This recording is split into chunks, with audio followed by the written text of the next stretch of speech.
the password. Password was passed into through the constructor, but it is stored in the storage slot number, the second storage slot, so storage slot number 1. So you just need to obtain it and call the unlock function. Oh, token. So here you're given 20 tokens and you need to obtain additional tokens. Duke, you want to take this one since you came off of mute? Order flow related. So you have 20 tokens. So if you transfer 21, actually the require here that it actually succeeds, because 20, which is what you have, minus 21 with the underflow is 255, so that's greater than 0. And then you can you transfer it out, and so you end up with 255 tokens. All right, and then we got the reentrancy. Hint, hint, reentrancy. How do you, so here you need to steal all the funds from the contract. How do you go about that? Create a attacker contract that calls withdrawal. Attacker contract will call withdraw again from its fallback function, which is essentially invoked when it says message sender call value, right? It kind of assumes this is an EOA. It just sends it, but really if it's a contract, then code will run on that side. That then will essentially call the withdrawal function again. And since the balance isn't updated before that, you can continue to withdraw even though kind of the if statement or the require statement here at the withdrawal would theoretically no longer hold, because you withdrew once already. Your balance should be lower, but through reentrancy, you get there quicker before the actual balance is updated. Okay, so then the last one is privacy. Unlock this contract to beat the level. One is the whole storage layout.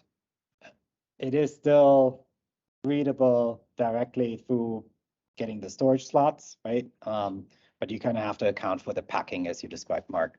I'm sure there's an Ethernaut challenge where the password is stored like in a dynamic array or in a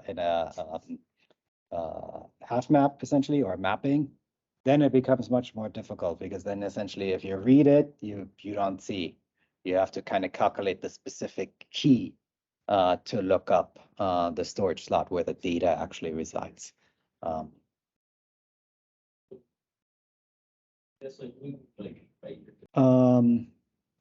Talked about that.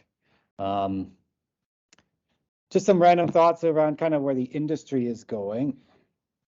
And that Colin was particularly inquiring about this.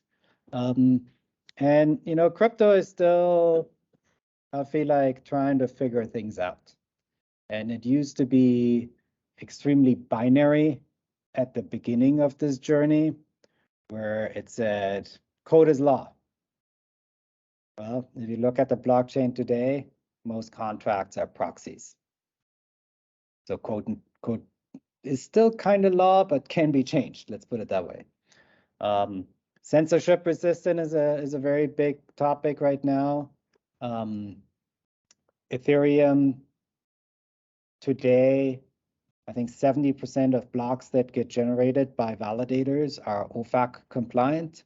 So OFAC is essentially the government list of, here are the sanctioned addresses. Tornado Cash is in that list. And so now validators, before they create a block, they actually check, is the transaction interacting with an entry on the OFAC sanctions list? And if not, they will not include that into the block. And so there is already starting at like a censorship mechanism appearing at the, you know, the foundational level of where blocks are being built. Now, the way Vitalik, I think, envisions this to resolve itself is today most of the validators are big companies, right? Like Lido, Coinbase, right? they of course will comply to the OFAC sanctions list. If somebody has a validator running at their home, they probably don't care, right?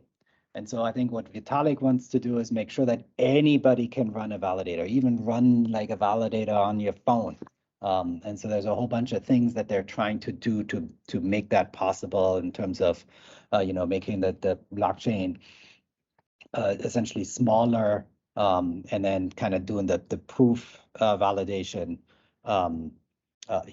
using snarks, things like that. Since we started the course, there were many, many things that happened. There were large hacks. There was a blockchain that got turned off because of a hack. Also censorship applied because they changed essentially the code to blocklist the attacker address. And then we had FTX essentially collapse, right? I think most problems are really in CeFi, so centralized finance, like FTX, like Alameda Research, that are just not very transparent in terms of how they do things. And because they're not regulated, they're able to take risky bets, engage in shady behavior. And I think FTX was really the last straw. I very much expect that industry will get regulated. But interestingly, there was a comment from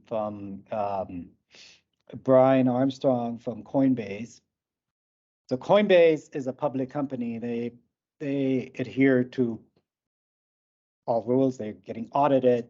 I have no doubt that everything is above board with them. But he pointed out the reason why people use FTX is because Coinbase is not allowed to offer some of these products that FTX is offering.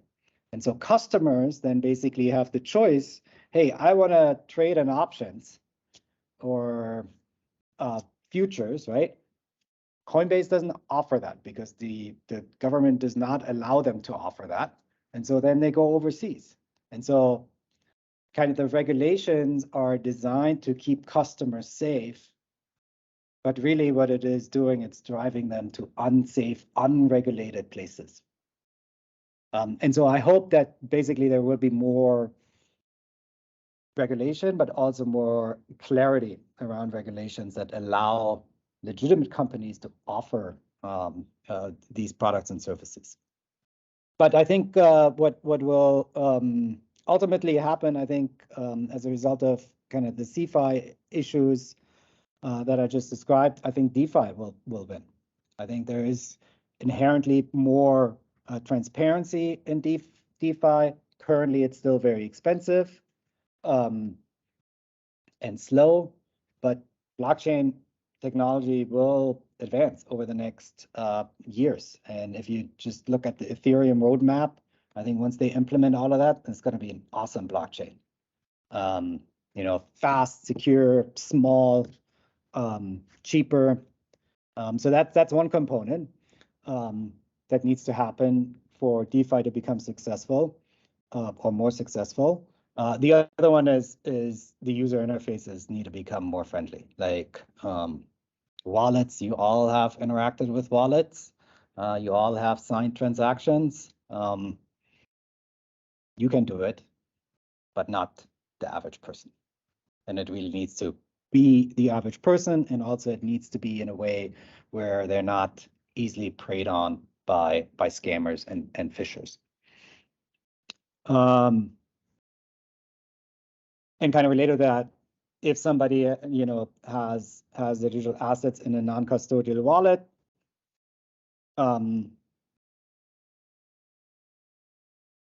then there need to be ways to kind of manage and secure these digital assets. And kind of the big area that will emerge is account abstraction. So think of this as kind of like policies around your account. So you can say, hey, I have, $1 million USDC, but I have a policy that $1 million cannot move in one transaction. It can only move to these addresses after some lockup period.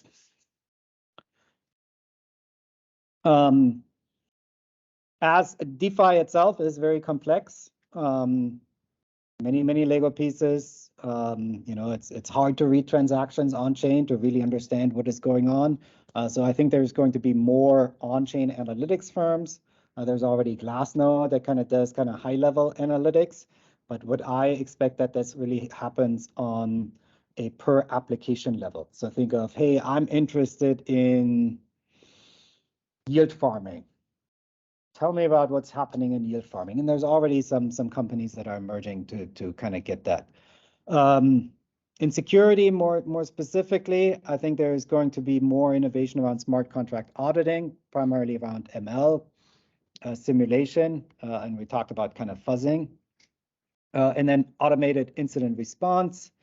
There could be different custodial models. So think of like you have a contract, a bridge today, the Ronin Bridge, $3 billion were in one smart contract, right? Daily trading volume on that bridge is maybe 100 million. So could you kind of manage assets in a different way where, hey, the bridge has 100 million of liquid assets that can be facilitating the day-to-day, but the 2.9 billion could be stored somewhere else in a more secure fashion. Other things that people are toying with is reversible token standards, where essentially a token that is in your wallet under certain conditions could be removed from your wallet without your consent. Censorship resistant could be an issue there. And then kind of fine-grained incident response control. I just talked about that in terms of the final. Today we have a pause button. That's not great. So I think there's going to be more nuanced. And so with that all, I think kind of the concept of censorship resistant will be a little bit fluid. I think there will be some censorship, but I think what is crucial is that it should be at the application layer as opposed to kind of the foundational layer, such that users have a choice. So I could choose to say, I'm going to go to this DEX that may be OFAC compliant, maybe it screens transactions through some risk scoring, and I'm going to go with that one, or I'm going to go with this DEX that has none of that and is essentially censorship resistant. And so I hope that will happen where it's essentially, the array of choice that customers can choose from. Some random thoughts.